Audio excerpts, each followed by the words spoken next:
The email swam before my eyes. Wedding venue canceled. Deposit refunded. Don't contact me. Was I really doing this? Did I have a choice? My 25th birthday had felt like the start of everything good. I was engaged to Mark, the kindest, funniest guy I knew. We'd planned the perfect honeymoon, 8 days in Italy, starting in Rome, ending with a crimson sunset over a ruined castle in Tuscany. $800 for plane tickets felt steep, but worth it for a once-in-a-lifetime trip. Then, Mom called.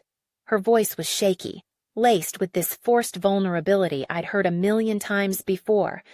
"Honey," she'd said, I need a huge favor."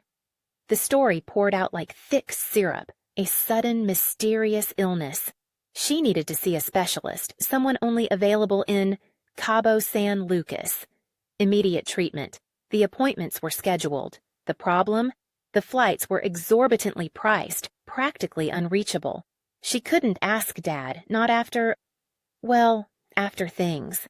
And she knew Mark and I had those non-refundable tickets. She sounded so desperate, so fragile. What was I supposed to do?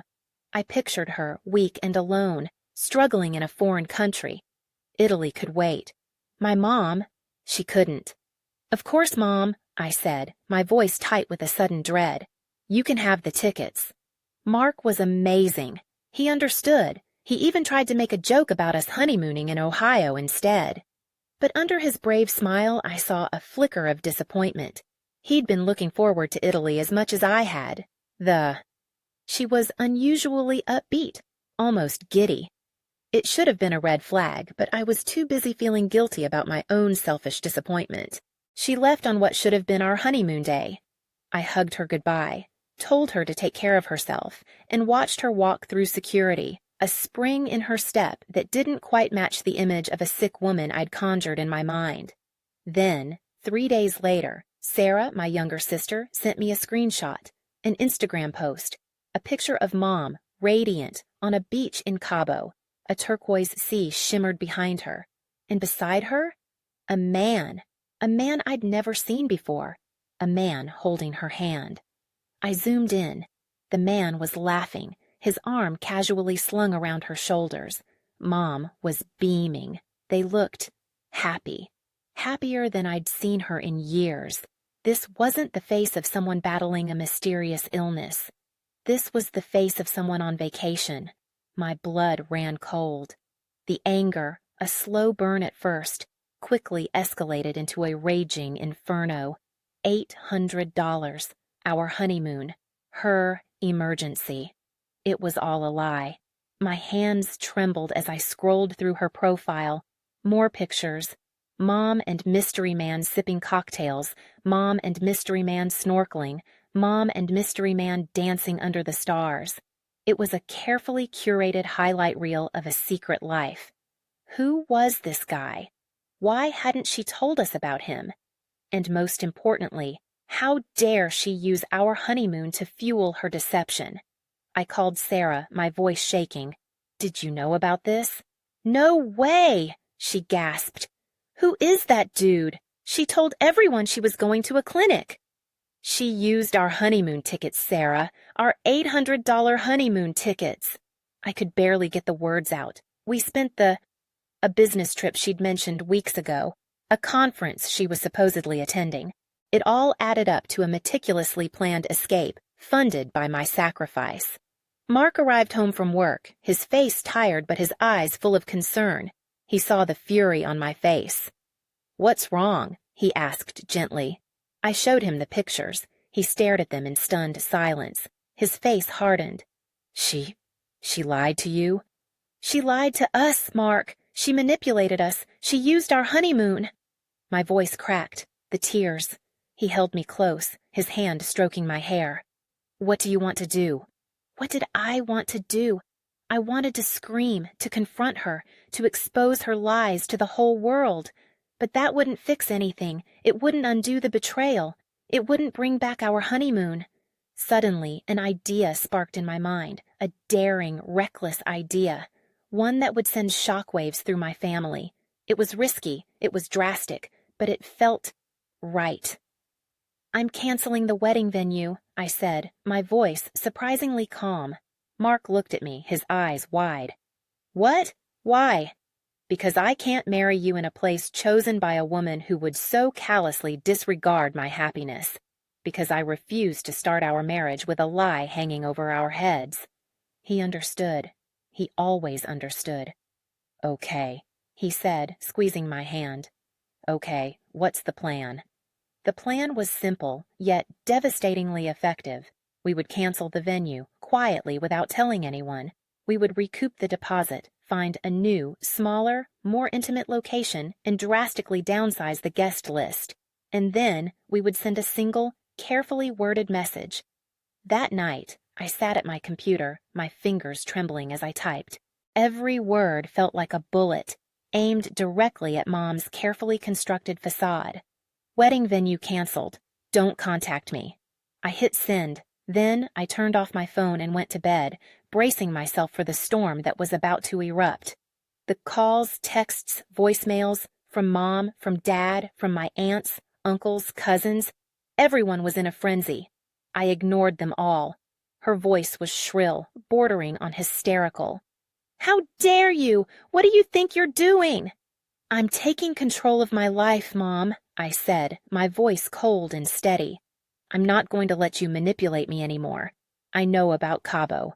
I know about him, and I know that you lied to me about needing our honeymoon tickets. Silence. Then, a weak, defensive voice. It's not what you think. Oh, I think it is exactly what I think, Mom. You prioritized a secret vacation with a stranger over your own daughter's happiness, and I'm done pretending that's okay. But the wedding, she wailed. Everyone is expecting it.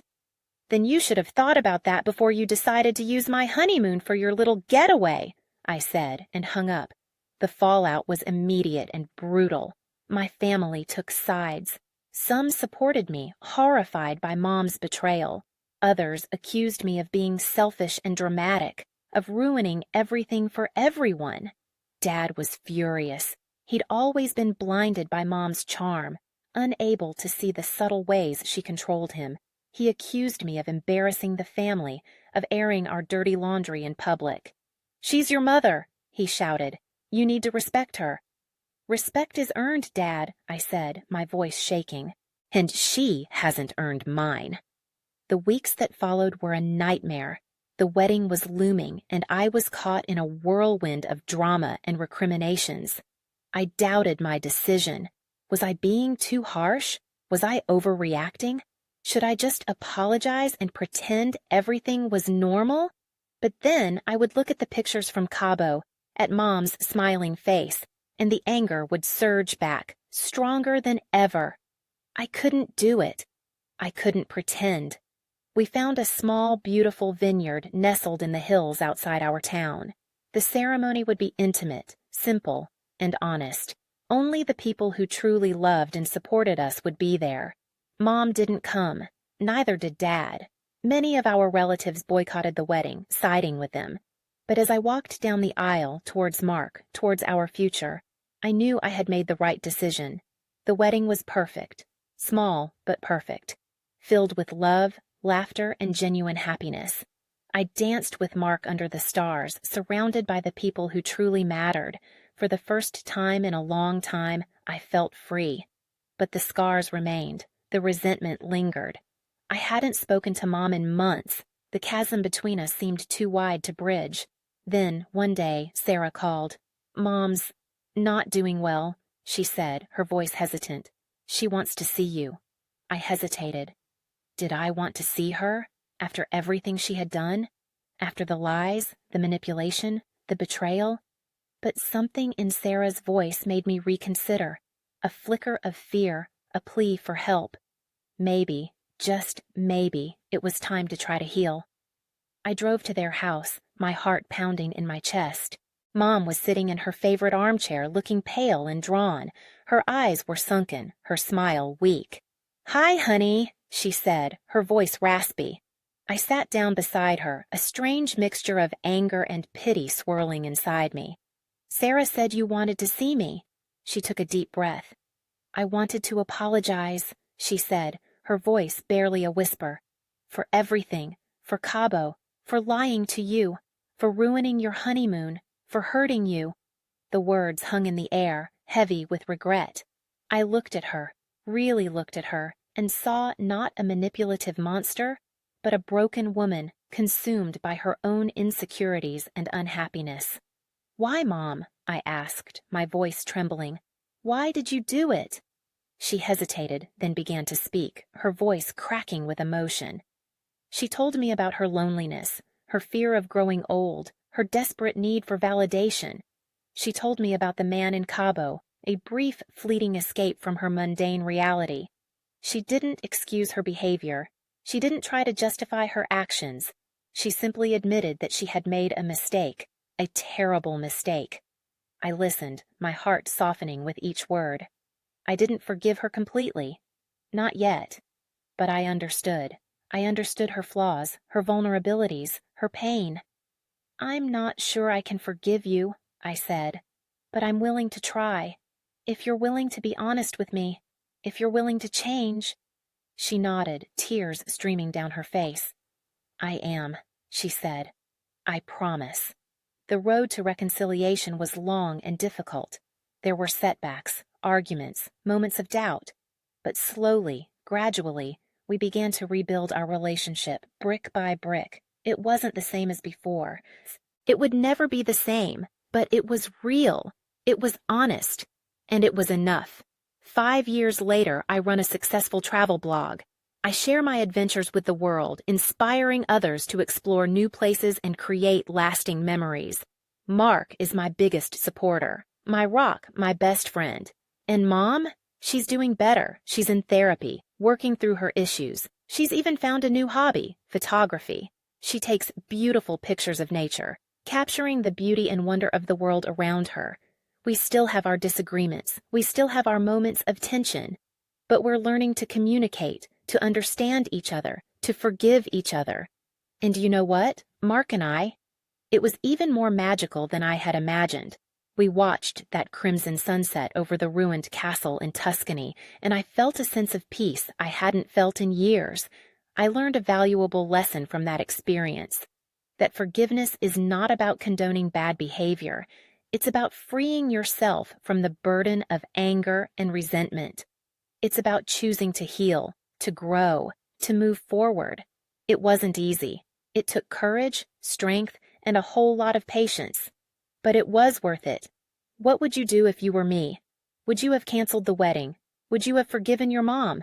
Would you have chosen revenge or reconciliation? Write what you would choose. Like and subscribe for more stories and leave a comment below. Sometimes I look back and wonder if I was too young to handle all that. 25 feels like a lifetime ago, even though it really wasn't. I remember the weight of the secret, the burning desire to scream it from the rooftops, to expose Mom for the fraud I believed she was. I remember the feel of the cancellation form in my hands, crisp and official, severing ties with that beautiful, pretentious venue. It felt empowering, but also terrifying. The vineyard was perfect, though. Sunlight dappled through the leaves, casting dancing shadows on the wooden tables. The scent of grapes hung heavy in the air, a promise of something sweet and intoxicating. We strung fairy lights everywhere, creating a magical, intimate atmosphere. I designed my own dress, simple and elegant, a stark contrast to the elaborate gown I'd originally chosen. It was me. More me than anything I'd ever worn before. I remember the look on Mark's face when I walked down that aisle. Pure, unadulterated love. It washed over me, erasing the doubts, the fears, the pain. He squeezed my hand, a silent promise of forever. The ceremony was short but heartfelt. My best friend Chloe read a poem she'd written, a tribute to our friendship and our resilience. Even Dad, who had reluctantly agreed to attend, had tears in his eyes. But Mom's absence loomed large, a gaping hole in the fabric of the day. I tried to ignore it, to focus on the joy, but her empty chair was a constant reminder of the rift between us. During the reception, Aunt Carol cornered me, her face etched with disapproval. Your mother is devastated, she hissed. You need to apologize. Apologize? To Mom? For what? For daring to stand up for myself? For refusing to be a pawn in her game? She needs to take responsibility for her actions, Aunt Carol, I said, my voice tight. I'm not going to apologize for her mistakes. Aunt Carol scoffed and flounced away, muttering about disrespect and family loyalty. It was exhausting, dealing with the constant judgment, the whispers, the passive-aggressive comments. I longed for it to be over, for the day to end, for the drama to fade. Later, as Mark and I danced our first dance, I caught a glimpse of Dad standing alone by the edge of the vineyard, his face etched with sadness. He looked lost. I excused myself from Mark and walked over to him. Dad, I said gently. He looked up, startled. Hey, honey, he said, his voice subdued. You look beautiful. Thanks, Dad, I said. Are you okay? He sighed. It's just your mother, he said. She's really struggling. She misses you. I miss her too, Dad, I said. But she needs to understand that she can't treat people the way she's treated me. She needs to own up to her mistakes. He nodded slowly. I know, he said. I've been telling her that for years, but she never listens. What do you do when the person who is supposed to protect you, nurture you, instead hurts you over and over again? Do you keep forgiving them? Or do you... just one word. Coffee? I hesitated. Was this a genuine attempt to connect, or another manipulation tactic? I decided to take a chance. We met at a small cafe in town, the air thick with the aroma of roasted beans. Mom looked nervous, her hands fidgeting with her coffee cup. I wanted to thank you, she said, her voice hesitant. For everything. For not completely shutting me out of your life. I looked at her, surprised. I didn't want to shut you out, Mom, I said. I just needed you to see what you did, to understand the pain you caused. She nodded. I do, she said. I really do, and I'm sorry. We talked for hours that day, about Cabo, about the man, about her loneliness, about her regrets. It wasn't a magical reconciliation. There were still unresolved issues, unspoken hurts, but it was a start, a small, fragile seed of hope. I started going to therapy. I needed to process everything that had happened, to understand my own reactions, to learn how to set healthy boundaries. Therapy helped me realize that Mom's behavior wasn't about me. It was about her own insecurities, her own unmet needs. It didn't excuse her actions, but it helped me understand them. It allowed me to separate her choices from my own self-worth. One of the hardest things to accept was that Dad knew, or at least suspected, that Mom wasn't being honest for a long time. The constant business trips, the unexplained credit card bills, the secretive phone calls. He chose to ignore it, to pretend everything was fine. Maybe he was afraid of confronting her. Maybe he was afraid of losing her. Or maybe he just didn't want to deal with the drama. His complacency, his denial had enabled Mom's behavior for years. Discovering this added another layer of complexity to my feelings. I was angry at him too. Angry at his weakness, his inability to protect me from Mom's manipulations. But I also felt sorry for him. He was a victim in his own way, trapped in a loveless marriage, afraid to break free. He started going to therapy too. It was a slow, painful process, but he was trying to be a better husband, a better father, a better man. I started my travel blog as a way to escape, to explore the world, to find my own voice. It was therapeutic, a creative outlet that allowed me to process my emotions and connect with others. I wrote about my experiences, the good, the bad, and the ugly. I wrote about Mom, about her betrayal, about my journey to forgiveness. I wrote about the wedding, about the vineyard, about the love that had sustained me through it all. People responded. They shared their own stories of betrayal, of loss, of healing. They offered support, encouragement, and validation. It was amazing. I was no longer alone. My blog became a community, a safe space for people to share their vulnerabilities and find strength in each other. The Italy trip happened 5 years later. Mark surprised me with the tickets for my birthday. We explored Rome, ate pasta in Florence, and watched that crimson sunset over the ruined castle in Tuscany. It was everything I had ever dreamed of, and more. Standing there, hand in hand with Mark, I realized how far I had come. I had survived the betrayal, the drama, the pain. I had emerged stronger, wiser, and more resilient, and I had learned that forgiveness is not a sign of weakness, but a sign of strength. It's not about forgetting what happened, but about choosing to move forward. It's about freeing yourself from the past and embracing the future. Would you be able to look your parent in the face and ever trust them again? Mom's photography is actually pretty good. She focuses on nature, mostly landscapes and close-ups of flowers. It's like she's trying to find beauty in the world again, to see the good after all the bad. She even started an Instagram account. It's small, but she's proud of it. Sometimes I leave encouraging comments on her posts. A small way to show her that I'm there, that I support her. Dad is still Dad. A little lost, a little confused, but trying his best. He and Mom go to couples therapy now. It's not always smooth sailing, but they're working on their communication, their intimacy, their trust. I don't know if they'll ever truly recapture what they had, but they're trying. And that's what matters. Sarah, my sister, has been my rock through all of this. She was the one who found the Instagram pictures, the one who supported me when everyone else was judging me. She's always been fiercely loyal, always willing to stand up for what's right. I'm so grateful to have her in my life. She's getting married, a small, intimate ceremony, just like mine, and Mom will be there, smiling, laughing, celebrating. I know it won't be easy for her, facing all the people who know about her past, but she's committed to being present, to being supportive, to being a good mother, and that's all that I can ask for. Mark and I are thinking about starting a family. The thought both excites and terrifies me. I want to be a good mother, a loving mother, a present mother, but I also worry about repeating the mistakes of the past.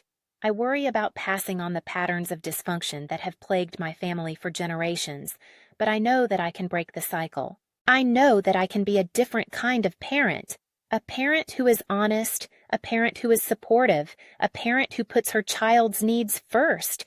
One of the most surreal moments was when Mom called me, months after everything had calmed down, her voice unusually gentle. "Honey," she said, "I need your advice." I almost dropped the phone. My mom asking for my advice? It felt like the world had turned upside down. She explained that the man from Cabo, the one she'd risked everything for, had contacted her. He wanted to reconnect. He said he'd made a mistake, that he missed her. My stomach churned.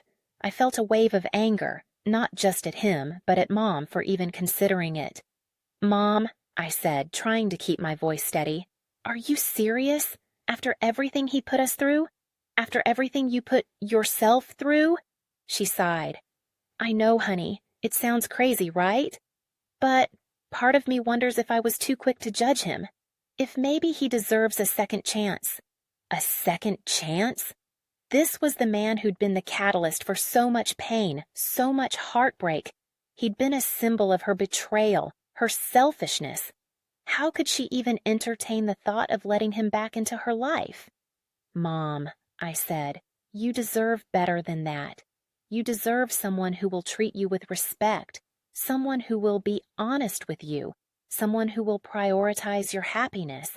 This man, he's already shown you who he is. Why would you give him another opportunity to hurt you?"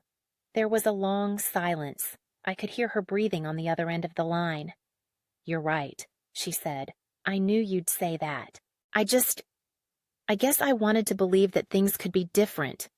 "They can be different, Mom," I said, "but not with him. You need to focus on yourself, on your healing, on your relationship with Dad.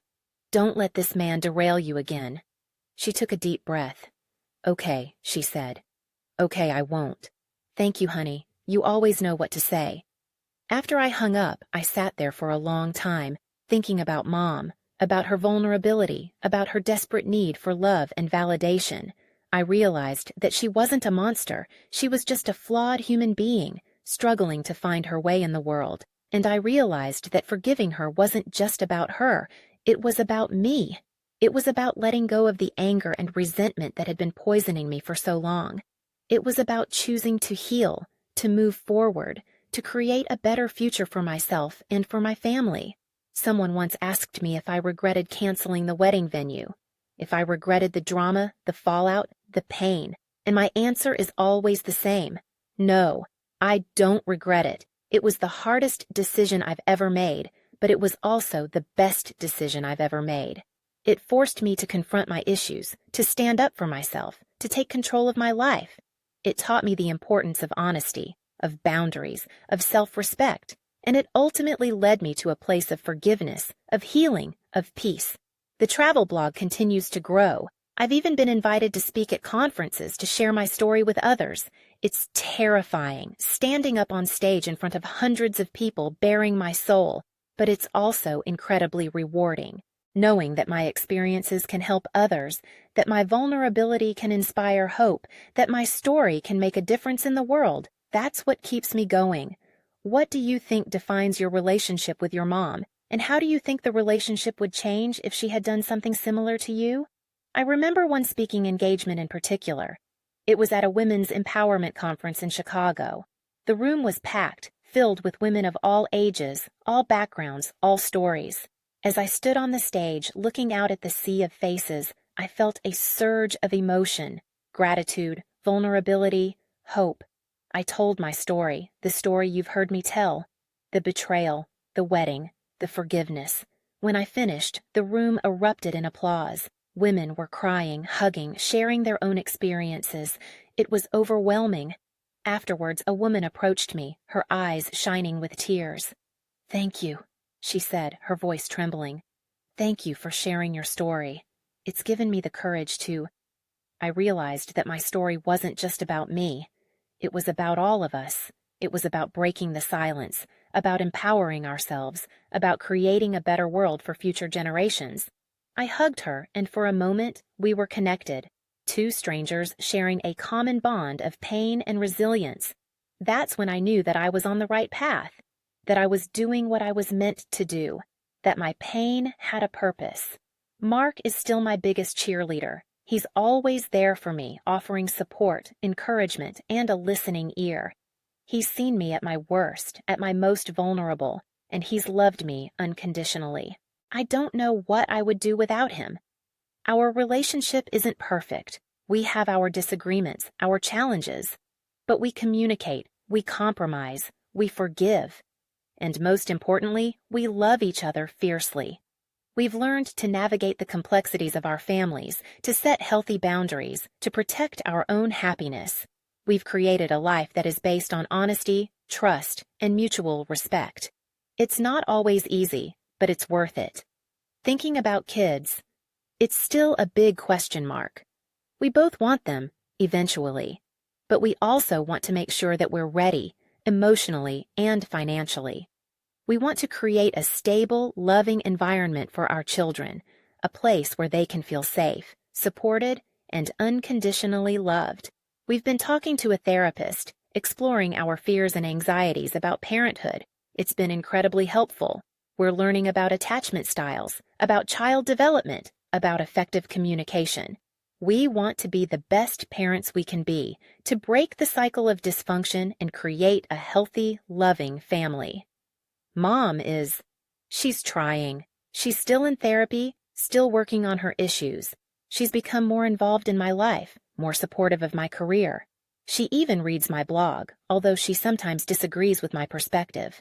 But she's trying to understand, to empathize, to connect, and that's all that I can ask for. We still have our moments of tension. Sometimes old patterns resurface and we find ourselves falling back into familiar roles. But we're learning to recognize those patterns, to interrupt them, to communicate more effectively. It's a process, a journey, not a destination. And we're committed to walking that path together. He's slowly coming out of his shell. He's taking more risks, pursuing his own interests, asserting his own needs.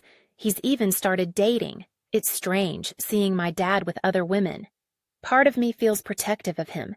Part of me feels awkward. And part of me is happy that he's He's learned a lot from the whole experience. He's learned the importance of honesty, of communication, of standing up for what's right. He's become a stronger, more confident man. He even apologized to me for not protecting me, for not standing up to Mom sooner. It was a difficult conversation, filled with tears and regrets. But it was also cathartic. It allowed us to heal, to move forward, to strengthen our bond. Sarah is still my best friend, my confidant, my rock. She's always there for me no matter what. She's getting married this spring to a wonderful man who loves and cherishes her. I'm so happy for her. She deserves all the happiness in the world. And Mom will be there, standing beside her, supporting her, celebrating her.